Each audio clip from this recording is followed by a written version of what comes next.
almost every sport at Wayne State, you're kind of like going into the season, you're kind of like, all right, I think I know what they're going to be. Right. But soccer, we don't know. It's going to be brand new, and I think it's going to be great. First ever match on Thursday. Going to be a lot of firsts. Well, hello, everybody, and welcome back. Season 2 of Warrior Weekly. I'm Brady Beedon, Kevin Brechmacher to my left. And Breck, the summer is starting to come to a close. We're getting closer to Labor Day, which means fall sports are starting here very soon. This week here at Wayne State and throughout D2, fall sports are getting underway, and that means it's time for us to start to get back to work. Brady, good to see you, by the way. It's been a while. Hopefully you had a good summer. My summer was okay, but I'm ready to get back to Warrior Athletics. You know, it's interesting. I was outside taking my trash out last night, and there was a little chill in the air. My allergies are popping up a little bit, so I know it's getting close to the fall, and it's time to get back at it. I can't wait. Some good storylines this fall for Wayne State Sports. We'll talk about a little bit today, preview and stuff. But it's been a long 2.5 months since we taped an episode, and I'm ready to get back at it. And, you know, I think the first 3 teams we talk about are in 3 very different spots and 3 different storylines. You have volleyball that's trying to continue to ride on the success of the GLIAC championship in the tournament and you know, losing that heartbreaker in the national tournament. You have football that's starting a new era with a new coach and trying to build back to the glory and prominence it once had. And you have women's soccer that is starting with a blank slate, that has no history, that has nothing, and it could be in any different direction. So with those 3, let's start with volleyball, because they were pretty darn good last year. But, you know, the first thing that I think everyone around the GLIAC is going to say, well, you lost Kayla Giroux. And that's going to be the first thing that everyone's going to say is, what's life like after her? But there's still some pretty darn good players coming back on this Warrior volleyball team. There are, and it's going to be really interesting to see. I think the Wayne State volleyball program ever since Tim Koth has been here, honestly, if you want me to be honest with you, that they've had a lot of success. But the last couple of years have been really good, kind of leading up into last year and winning 24 matches in a season. They tied for the regular season title, then went to Ferris State. We talked about that on the end of the year episode last year about one of the best moments of Wayne State athletics last school year was the volleyball team going basically on the road, obviously at Ferris State, and knocking them off in the GLIAC championship match. And then the heartbreaker in the NCAA tournament, you lose in 5 to Findlay in a match that you probably had a lot of opportunities to win. And I know Coach Koth and the returning players this year kind of have that monkey on their back a little bit that, man, we didn't get that NCAA tournament when we were so close, so let's go do it this year. And it's going to be tough to repeat the record they had last year with the 24 wins, but it's one of those things that I think the program, kind of like women's basketball has been the last couple of years, they're not rebuilding, they're reloading. And they have a lot of good transfers coming in, a lot of good returning players. Katarina Stout's one I'm going to keep my eye on all season. She was the freshman of the year last year. She stepped up in big ways last year in matches as a freshman. She has that year under her belt now, maybe more of a leadership role with Giroux and a lot of the seniors gone. But I can't wait to see it. And it all starts this weekend coming up at the Warrior Invitational. 9 matches total between all the teams there in the 2 days. Wayne State will play 4 matches. We'll have all those matches for you on the Warrior Sports Network, and I can't wait to see how they play, because I honestly, Brady, you go back to last year's Warrior Invitational when Wayne State won all 4 matches. I remember their last match of the weekend was a Saturday night match against Winona State. They were down 2-1. They were kind of, I forget, I don't want to be inaccurate here, but I forgot how far they fell behind in the 4th set. But they were behind by 5 or 6 points in the 4th set, already down 2-1. And Coach Koth called timeout. And after he called timeout, they played great the rest of the way, came back to win that 4th set, and then won 17-15 in the 5th. And the energy inside the Mathi that night was incredible. It was almost like a win that you kind of maybe take for granted later in the season, kind of springboard the whole season. I'm not saying they wouldn't have had a great year if they would have lost that match, but you had the momentum riding after going 4-0 in your own tournament, winning your own tournament, coming from behind to beat a pretty good team, and they just kind of carried that momentum all season long. So, yeah, you look at these matches, first time I think ever Wayne State volleyball started at the Warrior Invitational August. Usually it's right before Labor Day weekend, usually early September, first, second week of September. But if you can have a good weekend this weekend coming up, that might springboard you, get some of these young players in some new roles, some confidence, and heading into the GLIAC part of the season. Well, I think you drew the comparison to the women's basketball program, and I like that because Carrie Lohr, there was she'd have some good years, she'd have some lean years, and then go back and forth, and she's been stacking good years on top of each other. I'm hoping that's what this is the start of for volleyball, where they've had some better years than not, and up and down. But if you can start to stack them, and now you're going, okay, now the expectation is this, and then you get 2-3 years in, and then all the players know is, hey, we're supposed to be at the top of the GLIAC, we're supposed to go to the NCAA tournament, and very quickly you can build that culture of winning and excellence and going off of last year, because Coach Coe, I believe, was our first guest we had on here, and part of it I asked him, like, hey, does it leave you yearning for a little more? Because, yes, last year was a tremendous year, but I guess to spin it to a positive way, it wasn't like, they hit their ceiling, you knew where they were going. There's some meat left on that bone. And I think that the program knows that, and like you said, to take that next step, in a league that, again, the GLIAC and everything is very tough, to be near the top of the league in volleyball again, try to get that NCAA tournament win. Try to now repeat as champions. Because, hey, it's one thing when you're the hunter, but when you're the hunted, that's a completely different animal. That's a great point, because even though Wayne State had maybe one of the best players in the country last year, Kayla Giroux, I still think Wayne State was the hunter last year, because you still had Ferris State, you still had Grand Valley, who I think, I'm not saying they didn't take Wayne State seriously, but the Warriors hadn't really achieved that same kind of level. They had never really gotten there before. They haven't gotten there before, but now they have. Now they go into Ferris State, you win the conference tournament, you beat them on their home court, and now you are the hunted, like you said, and now you have to kind of adjust to that, because every sport you're talking about, you mentioned the GLIAC, the top of the GLIAC, maybe the bottom of the GLIAC and some of the sports aren't as good, but the top 4 or 5 programs in any sport in the GLIAC are always very tough to beat. You've got Ferris State in volleyball, you've got Grand Valley, you've got Davenport, who's played a lot better lately, Parkside's on the way up, Northern Michigan played really well last year, they were the 3 seed in the tournament, Michigan Tech is always a team to reckon with as well. And I'm probably leaving somebody out, but those are the teams you're kind of looking at right on paper coming into the season to say, hey, those are the teams we've got to beat to get back to where we want to be. So there's no easy – I shouldn't say there is no easy matches sometimes. I'm not going to mention names with some of the teams, but some of the teams you go into thinking, okay, if we play well, we should win. But those top 4, 5, 6 teams in the GLIAC, and Wayne State's one of them, going to be tough to handle. So it should be an interesting volleyball season. I can't wait to get it started. And again, it's going to be tough to repeat what they did last year, but – just if you don't have the same record, you get yourself in the tournament, now you have some of that experience from last year and that heartbreak, maybe you use that as motivation to go a little farther this year. I'll tell you this, if Wayne State volleyball is going to have similar success to last year, there's going to be a name or two that right now we haven't talked much about, that maybe people isn't on anyone's radar, but is developed in the offseason and will have to step up into one of these roles. And it might not even be a superstar role, just, hey, a very good role player that does their job well, that didn't play last year or wasn't here last year. That's what it's going to take to repeat, because it is the elephant in the room. There are some big shoes to fill, not just with Kayla Giroux, but that whole group of seniors. There's some big shoes to fill, but hopefully a lot of them are up to the task. Yeah, and that's what this Warrior Invitational is really good for, because you have 4 matches in 2 days you're playing. You can't just play the same lineup the entire time because of physical fatigue. You're early in the season, so you're probably not in the best you're not in game shape yet. You know that from playing football. You're not really in your game shape until you play a couple games, because you got to get used to that physicality of being in a match. So you're going to have players step up, and I'll go back to Stout when I talked about her being one of the leaders this year, freshman of the year last year.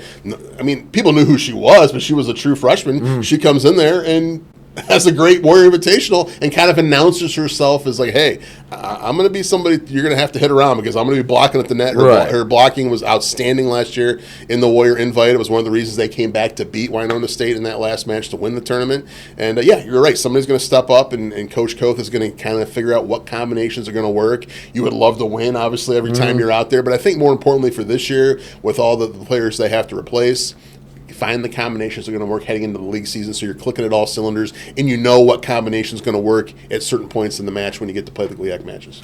All right, let's go to football. So, again, a very different point than volleyball. Hey, be honest. 0-11 is about as low as you can get. I said it on the last game. That's a scarlet letter this program's going to have to wear forever. There's no getting around that. However, it's a lot of changes has happened since that game up in Marquette to end the season last year. Obviously, Coach Isaac now the head coach. He's brought in his staff. The last we really talked about this was after spring ball. And, I said, there were some things I liked. There were, some promising things. But it's a spring ball game, a scrimmage, essentially. You can't tell a lot. The one thing I did say is they need about 25 people, and a lot of them need to be large humans. They have brought in a lot of people, and a lot of them are large humans. Now, I think they started camp with about 120-ish players. Maybe not exactly, but in that ballpark. I will just tell you that will be about 100 to 105 just through normal attrition that any program would have. So you're going to have a full locker room there, which is, that was step number one, because this roster was not looking like it would have 100 to 105 kids on it when we last talked. So they've gotten players in. Now, there's going to be a wide variety of players. I mean, you have JUCOs, you have transfers, you have new freshmen. One thing I will say that I like about this program, it has been probably a handful of years since I have seen this early of a recruiting trail, being as strong on the recruiting trail. I've already seen, a handful of kids announce their verbal commitments to Wayne State. That hadn't been happening in recent years. So that is another positive. But as for getting ready for this season, Breck, I kind of told you during spring ball. I don't know. Coach Isaac has said the right things. I think a lot of the other coaches in the position previews have said the right things. But that, a lot of coaches can say the right things. We don't know if it translates on the field. And we'll find out, on that Thursday against Northwood. All that to say, it's a big kind of, I don't know. Yeah, that's a good way to put it. It's just a big question mark, I think, is what you want to say about the Wayne State football program as a whole. But I will say, you mentioned it, I was going to talk about it. It's so funny because I scroll through my social media almost every day over the last 4 or 5 weeks. There's been an update with 2 or 3 more players who have signed and are coming to play at Wayne State. So to your point, first thing I want to say, I want to give the coaching staff a bunch of credit for trying to rebuild this roster. Now, and this is a coaching staff that one concern, and I think it was a valid concern a lot of alumni had, was they're not from here. How are you going to build the inroads in the Michigan schools? Because obviously Michigan high school football has shown that they can produce GLIAC talent and top-end GLIAC talent. So they've done it, and almost all of these kids that we've seen have been from the state of Michigan. So they've done a good job ingratiating themselves to a community and schools that maybe they weren't quite familiar with 6 months ago. I'm paraphrasing because I don't know verbatim the exact thing that Coach Isaac said to you the first time you interviewed him at the basketball game last February, but he basically said, one of my first goals is I want to make inroads in the city of Detroit and the state of Michigan and try to keep those players here. And again, will these players pan out? We don't know. We won't know until we see them on the field. We don't know until they start playing games. But just the fact that he's bringing these kids in, there are a lot of Michigan kids, a lot of local kids, I think is a step in the right direction, and they're putting the work in. And I think that's the biggest thing. You got to put if you're going to succeed, I don't care what sport you're talking about. I don't care what job you're talking about. If you don't put the work in, you're not going to succeed. And the one thing you can say, again, we don't know if they'll translate to wins. We don't know how competitive they'll be, especially against some of the better teams that they're going to play this year. And trust me, we'll talk about this more next week on the episode, the game against Northwood. But they start out with a pretty darn good football team in Northwood. But we don't know if it's going to translate to wins, but they're putting the work in. And that's all you can do at this point because, like you said, coming off an 0-11 season where, let's be honest, a lot of the games last year, they were not competitive in at all. There was one game where it was up in the air in the fourth quarter. Yeah, the Finley game, and that's the second game of the season. Second game of the season. Finley. I guess maybe Quincy as well, if you want to be. Okay. But point being, a lot of the fourth quarters were, when is this game getting over with? Yeah. So again, you don't know how it's going to translate. But again, the first thing you have to do is put the work in. And we cannot sit here and say that Coach Isaac and his staff have not put the work in. They've done what they've needed to do to get kids in here.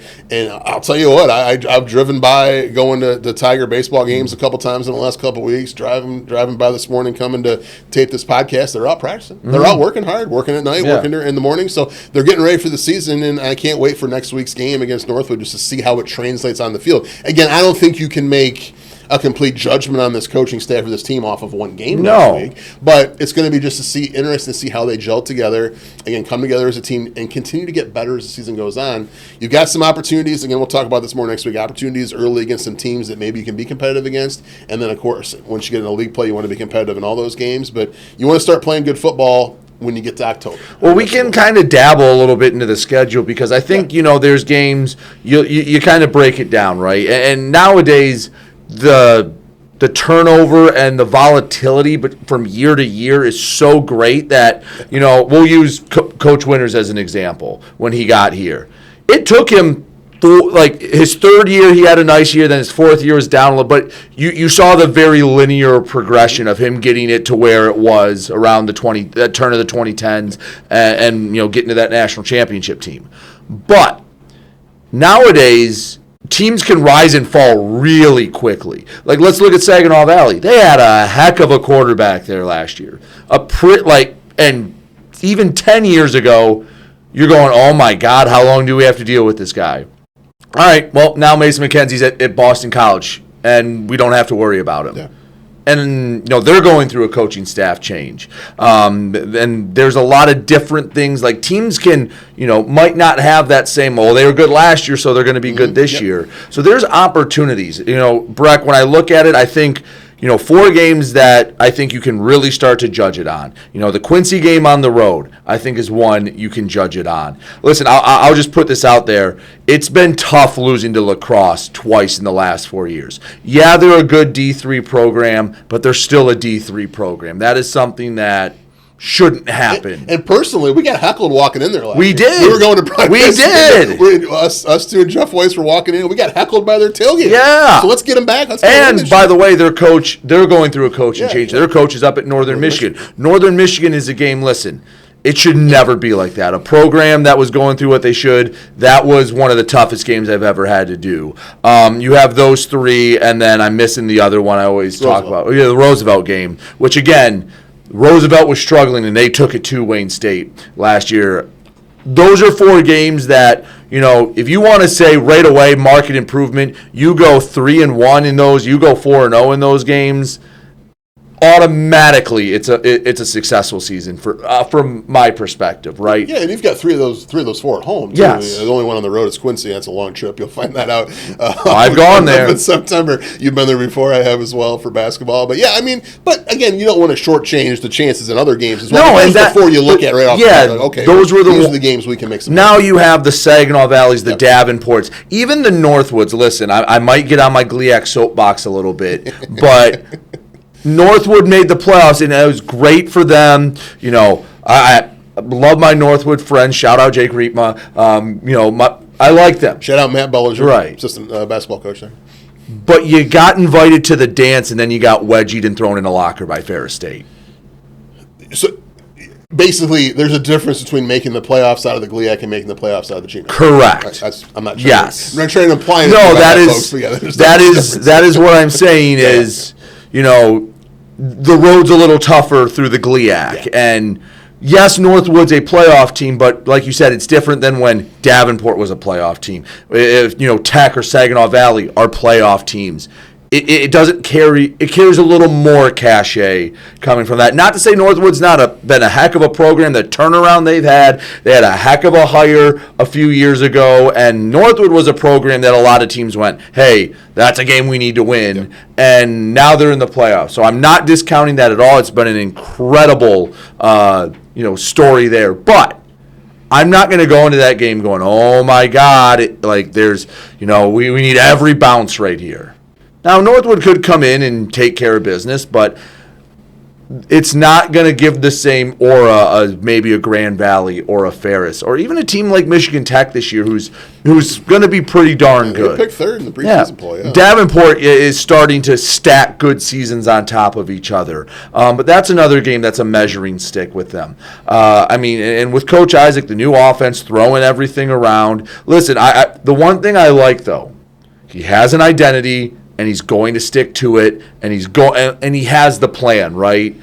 Is it the traditional what we got used to with Wayne State playing that pro-style offense for so long and having the mauling offensive line that when that offensive line was great, usually there's a pretty good correlation between offensive line talent and team success at Wayne State. No, it might not be that same style, but he has a plan. He has an idea on how he wants to get there. Now we'll see what that roadmap looks like. You bring up a great point with a plan. I was going to mention this too. That I think the biggest thing I want to see from Coach Isaac is I want there to be an identity with this Wayne State team. I want there to be a plan.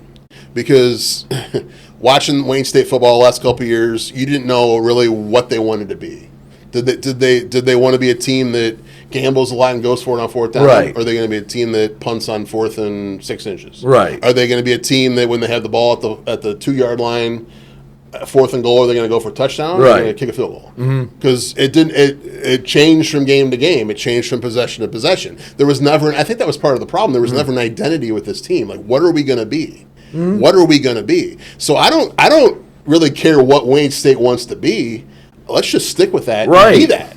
If we're going to be a Dan Campbell type team and, hey, we're going to be Dan Gamble, we're going to roll the dice every fourth down and go for it, great. Yeah. Then you have to live with the consequences, but let's do it. I'll tell you what. I mean, I'm not a Lions fan because everybody knows I'm from Ohio originally, but I give him credit because he has a plan, and that's the way he coaches. Hey, if you don't make it, that's on me. We went right. If you know, hey, we're going to go out there, we're going to throw it 50 times a game, then you can mentally prepare that. Hey, you're not looking at the sideline going, oh, what are we doing? Are we going to do it now? Half the guys are going, oh man, why are we doing this? Or you just know, or hey, it's third down, we got to get it, otherwise. Yeah, team's coming out. Or on fourth and 1 from the opposition 45, you know what? We're not going to go for it. We're going to be a team that's going to play field position. We're going to punt the football. We're going to pin the other team deep and let our defense cook.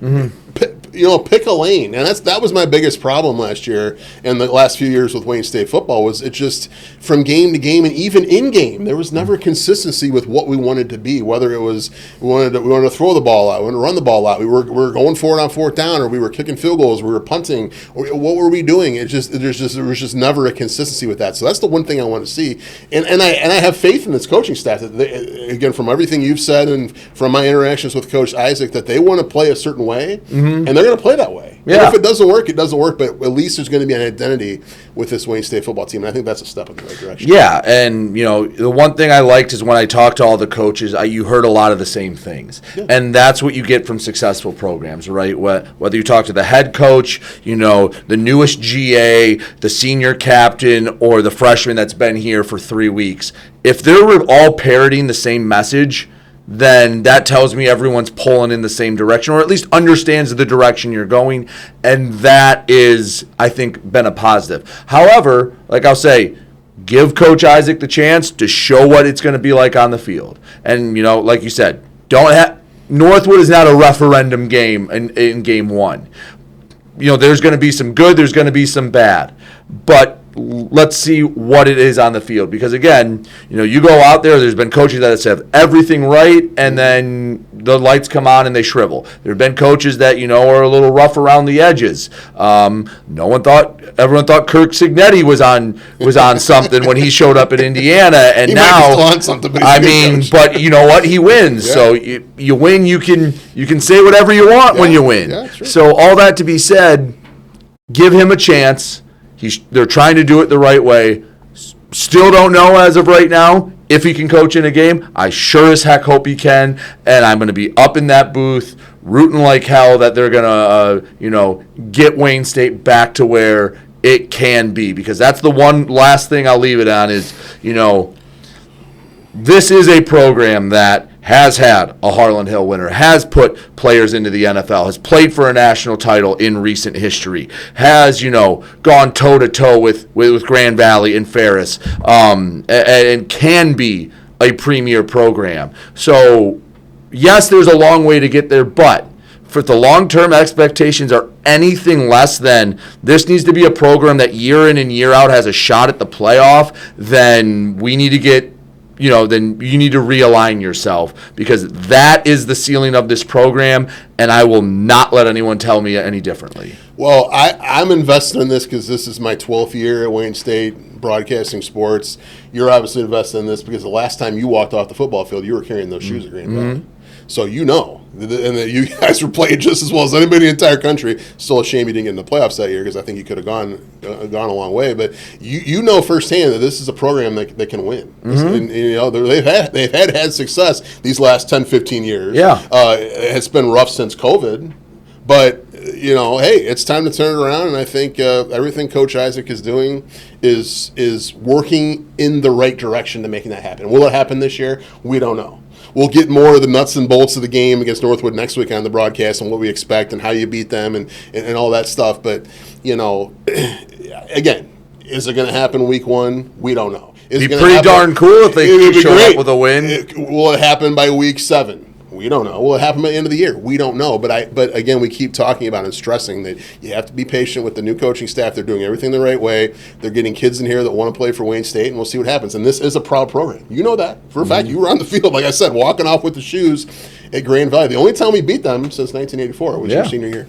Yeah. And let's do it again. Let's do it again. Yeah, that is the ceiling. Yeah. So from that to a team that we wait for this. Yeah. I don't want to say no expectations, but women's soccer is a brand new program. Love that there's another team here on campus, but there's nothing to go off of. The one thing I will say, kind of like football, is 10 years ago if you started a new program, you kind of knew you were going to take some lumps. I'm not saying you're set up for immediate success this year, but what I will say is there are more tools to get a team better quicker, and you don't have to go, okay, well, let's get through the first 2 seasons, and then year 3 we can compete. I'll be honest, have not followed GLIAC women's soccer because I haven't had a reason to. No, we haven't had a reason to, no. So I have not been keeping close tabs on it other than seeing who wins the tournament when the GLIAC tweets out the bracket at the end of it. Guess who's been the best program in the GLIAC for women's soccer? I guess Graham. Oh, yeah, there you go. Shocker. Good guess. Yeah. But point being, I don't know. And, maybe it is a slow start year one. I mean, Coach came on here and said, he goes, we could, not win a game. We could go and make a run in the playoffs and be a national title contender. He goes, I don't know. But he's brought a bunch of girls in here that, I think I hope are talented. Again, I wish I could tell you more, but you're basically handing me a blank piece of paper and saying, tell me about this. I don't know. I can't wait because it's almost like having a new kid, right? From the get go, you get to raise them up, you get to be with them from the beginning, and I can't wait. First match coming up this Thursday at Northwood, and then a week from. The Sunday coming up at Detroit Mercy, and then the first home match a week from Friday against Ohio Dominican on the 4th of September. I can't wait. The new field the new pitch, I should say. Yeah, I've been working on my soccer. You are going to be doing the soccer broadcast. All the matches, watching the World Cup all summer. Broadcasts are going to be on Flow and Warrior Sports Network. Yeah, I can't wait. The pitch looks great. They have a new scoreboard out there. There's bleachers out there now. Still working on a press box, according to Jeff Weiss. We'll see if that happens or not. But I can't wait because, like you said, if you were starting a new program 10, even 5 years ago at this point, it might be tough because you're probably mostly freshmen or JUCO transfers. But you look at their roster, and I can't go individual by individual. That would take too long. But half the roster are D1 transfers. And again, are these going to be the best soccer players in the country coming to Wayne State? We don't know. You don't know if they're going to be or not. But they all were part of D1. Half of them, almost half of them, if not more than half of them, were part of D1 programs. So right off the bat there, you're like, all right, you've got experience playing at the D1 level, experience being in a program in D1. So obviously somebody thought highly of you when you were in high school to recruit you to D1. So there's some good players coming in. I can't wait to see how they mesh. Now, again, that's going to be the key. Will they mesh together as a team? Do they have the right parts in the right spots from those D1 schools, from the high school ranks, from other transfers coming in from other D2 schools that, will mesh together and play well? We don't know. But right off the bat, you've got talent. You've got talent up and down the roster. You've got 3 or 4 goalkeepers on the roster to pick from. It's just I can't wait to see them play. I can't wait to see how it goes. And again, it might not look the best early in the season because again you're having all these players meshed together. But you also don't, and that's the thing. Like, okay, volleyball, I kind of have my idea internally of what I'd say this was a successful season. Football, I have my own idea of what would be a successful season. I don't even, like, I wish I could sit here and say, like, oh, if they win X amount of games, that's a successful, or if they finish above 500, or if they win a GLIAC.